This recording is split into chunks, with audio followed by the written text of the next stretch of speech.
네, 여러분 안녕하십니까? 오늘은 십자가의 7가지 추억에 대해서 은혜를 좀 나눌까 합니다. 네, 오늘도 우리의 생각과 우리의 꿈과 우리의 믿음과 우리의 언어가 우리 인생을 새롭게 창조합니다. 슬라이드를 보면서 하도록 하겠습니다.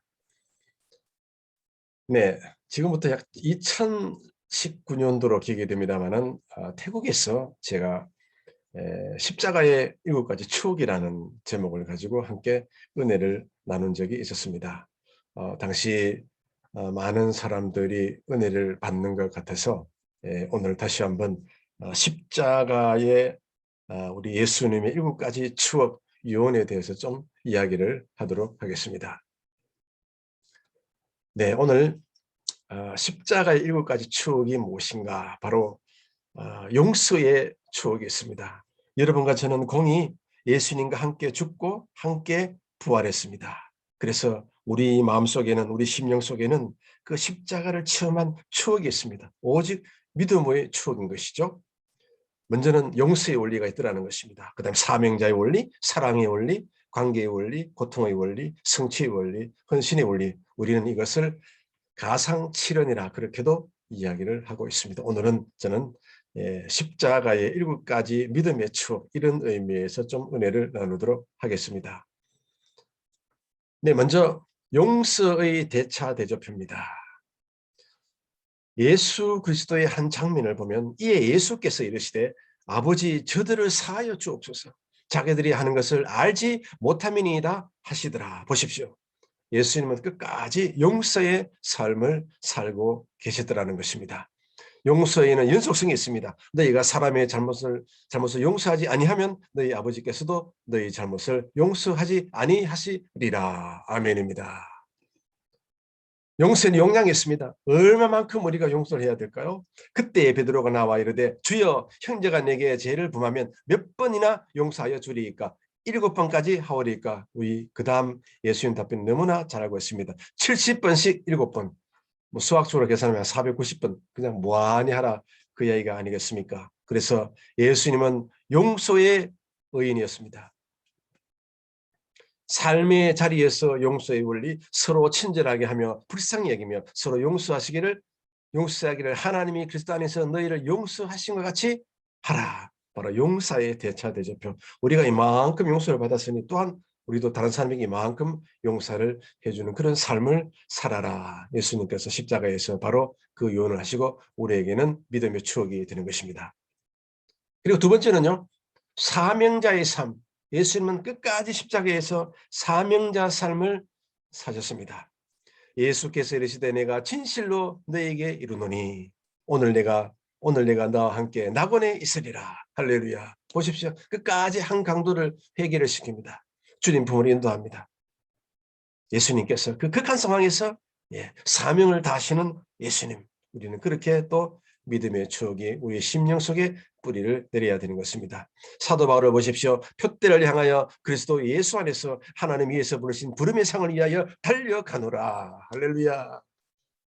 사명자의 삶은 끝까지 표대를 바라보는 것입니다. 삶이 뭐 동남풍아 불어라 서북풍아 불어라 아무 관계없이 나는 내 갈 길을 간다, 그거 아니겠습니까?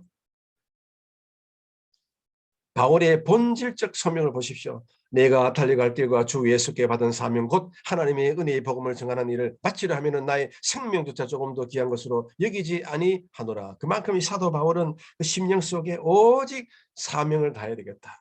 예수님의 사명을 다하신 것처럼 나도 그렇게 살아야 되겠다. 그런 사명 중심의 삶, 바로 예수님께서 십자가에서 우리에게 믿음의 추억으로 유산으로 남겨준 것입니다. 그 다음 자타를 사랑하는 삶. 하나님은 사랑이라 예수님은 끝까지 모친을 사랑하셨습니다.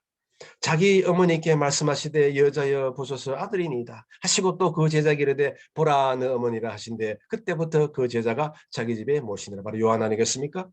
사랑의 차원은 너비와 길이와 높이와 길이가 끝이 없는 것입니다. 사랑의 충만성, 하나님의 충만성 아니겠습니까? 어느 때나 하나님을 본 사람이 없이 돼 만일 우리가 서로 사랑하면 하나님이 우리 안에 거하시고 그의 사랑이 우리 안에 온전히 이루어지느니라. 하나님은 곧 사랑입니다. 내가 사랑하면 곧 하나님을 사랑하는 것입니다. 내가 사랑을 품으면 곧 하나님을 품는 것이 되는 것입니다. 은혜는 사랑의 열매인 겁니다. 나는 나를 사랑하고 내 계명을 지키는 자에게는 천대까지 은혜를 베푸느니라. 예수님을 사랑한다는 것은 곧 하나님 말씀을 사랑하면 되는 것입니다. 말씀이 곧 예수님이십니다. 그래서 예수님을 아는 것이나 말씀을 아는 것이나 똑같은 것입니다. 그래서 예수님께서는 끝까지 자기도 사랑하고 그리고 다른 사람 모친을 사랑하는 그 정신에서 역시 십자가에서 우리에게 믿음의 추억으로 하나님은 사랑이다, 그것을 들려주고 있는 것입니다. 그 다음에 십계명적인 사랑, 바로 하나님을 사랑하라, 이웃을 사랑하라. 예수님께서는 결국 십자가에서도 그 십자가적인 사랑을 다 이루게 된 것입니다. 그 다음 하나님과 좋은 관계의 삶이다. 볼까요? 관계를 추구하시는 하나님 제90점 예수님께서 크게 소리질러 이르시되 엘리 엘리 라마 사박다니 하시니 이는 곧 나의 하나님 나의 하나님 어찌하여 나를 버리셨나이까 하는 뜻이라. 바로 관계입니다. 하나님과 예수님은 창세전부터 하나였습니다. 아주 인격적인 그런 관계를 누리고 있었다는 것을 우리가 알 수가 있는 장면인 것입니다. 삼위 하나님과 친교적 삶. 아버지여, 아버지께서 내 안에 내가 아버지 안에 있는 것 같이 그들도 다 하나가 되어 우리 안에 있게 하사 세상으로 아버지께서 나를 보내신 것을 믿게 하옵소서. 할렐루야. 여러분과 저는 공이 하나님부터 나와서 예수님 안에 있고 예수님도 우리 안에 계십니다. 상호 내재하시는 것입니다. 이것은 참으로 신비 중에 신비가 아닐 수가 없는 것입니다. 우리 눈에 보이지 않지만 예수님은 분명 지금 우리와 함께 성령의 전하에서 함께 있는 것입니다. 성령 안에서 하나님의 삶 보십시오. 그날에는 바로 성령 강림 전날 내가 아버지 안에 내가 내 안에 내가 너희 안에 있는 것은 너희가 알리라. 할렐루야. 그래서 끝까지 우리는 하나님과의 관계, 예수님과의 관계, 좋은 인격적이고 영적인 관계를 우리가 유지를 해야 되겠다. 이것이 바로 네 번째 예수님께서 십자가에서 우리에게 주는 믿음의 추억이 되는 것입니다. 그 다음 나약한 자신을 아는 삶. 그 후에 예수께서 모든 일이 이미 이루어진 줄 아시고 성경을 응하게 하려 하사 이르시되 내가 목마르다 하시니 참 인간의 연약함을 그대로 보여주고 있는 것입니다. 얼마나 아프셨겠습니까? 그래서 예수님께서도 내가 목마르다 약함을 이야기했습니다. 사도 바울도 약한 것을 자랑하라. 내가 부득불 자랑할진대 내가 약한 것을 자랑하리라. 아멘입니다. 나에게 이르시기를 내가 내게 족하다 이는 내 능력이 약한 데서 온전하여 짐이라 하신지라. 맞습니다. 여러분과 저는 약합니다. 그러나 강합니다. 아주 역설적입니다. 우리 예수 그리스도는 우리에게 약함을 주시면 그러나 아주 강함을 동시에 주는 것입니다. 약해도 강하다고 고백하라. 약한 자도 이르기를 나는 강하다고 할지어다. 그래서 하나님은 약자와 강자 사이에서 이렇게 조율을 하십니다. 누가 약자냐? 약자 편을 편들어서 나중에 강자를 때로는 이기게도 하시는 것입니다. 보십시오. 아사왕이 그의 하나님께 야에게 부르짖으되 이르되 야여 힘이 강한 자와 약한 자 사이는 주밖에 도와줄 리가 없습니다. 주여 도와주시옵소서. 그 기도 아니겠습니까? 이렇게 나약한 나 자신을 아는 삶, 우리는 또한 십자가에서 예수님부터 믿음의 촉으로 우리 심령에 새겨야 되는 것입니다. 그 다음 시작과 끝을 맺는 삶 참 중요합니다. 이 오종 복음도 보십시오. 중생의 복음, 성령 충만의 복음, 그 다음에 신유의 복음, 형통의 복음, 마지막 재림의 복음입니다. 시작과 중생의 복음, 마지막 재림의 복음, 시작과 끝이 있습니다. 예수님께서 십자가 위에서 바로 내가 다 이루었다.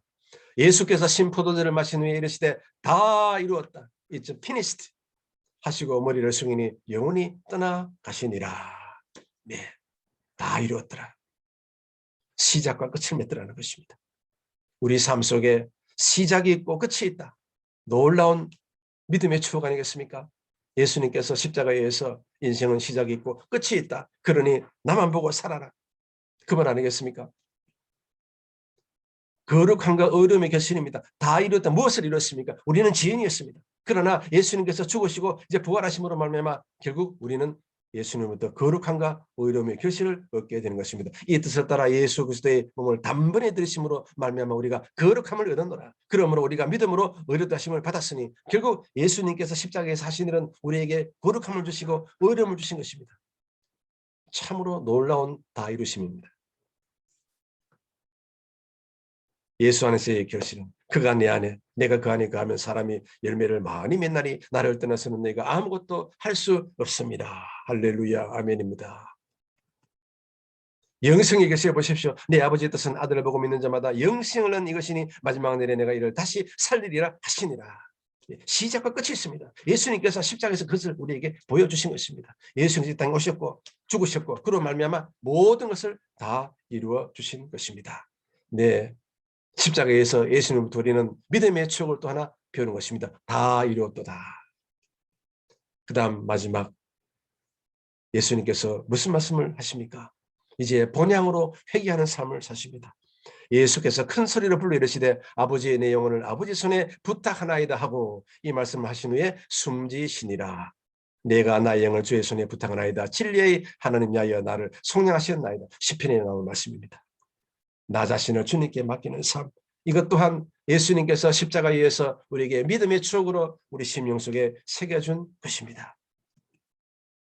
야일을 의지하는 삶을 살아야 되겠다. 의의 제사를 드리고 야일을 의지할지어다. 보십시오. 너 하나님 야일을 경외하여 그를 섬기고 그에게 의지하고 그 이름을 맹세하라. 우리는 헌신적 삶, 오직 창조주 하나님 앞에서 우리는 피조물로서 순종의 삶을 살아야 되는 것입니다. 이렇게 예수님께서 십자가 위에서 우리에게 이것까지 믿음의 추억으로 우리 심령 속에 새겨준 것입니다. 용서의 원리요, 사명자의 원리요, 사랑의 원리요, 관계의 원리요, 고통의 원리요, 성취의 원리요, 헌신의 원리를 예수님께서 십자가에 의해서 우리에게 믿음의 추억으로 이것까지를 우리 마음판에 이렇게 새겨주게 된 것입니다. 십자가에서 당하신 예수님의 유언은 곧 우리의 신령한 사명감을 제공합니다. 예수님의 십자가의 기억은 우리에게 현장입니다. 그대로 과거행이 아닙니다. 미래행이 아닙니다. 바로 지금인 것입니다. 우리에게 남겨진 가상치료는 우리의 영혼에게 주어진 지구의 영적 유산이 아닐 수가 없는 것입니다. 우리는 십자가를 본 적도 없고 만져본 적도 없고 골고루 간 적도 없습니다. 그러나 우리 안에 이 믿음이 바로 예수님의 십자가의 은혜를 체험했고 예수님이 죽으시고 부활하신 그 장면을 그대로 우리는 따라갔습니다. 그래서 우리에게는 믿음의 추억이 되는 것입니다. 그 유언을 삶의 자리에 적용할 때 우리는 진정한 예수님의 제자가 되는 것입니다. 네, 그리스도인의 자기경영 채널 어른도 이러면 예수님의 십자가에 남겨주신 그 7가지 추억을 우리 마음속에 품고 살면 우리의 영혼이 잘되고 범사에 잘되고 강건하게 될 줄로 믿습니다. 여러분 대단히 감사합니다.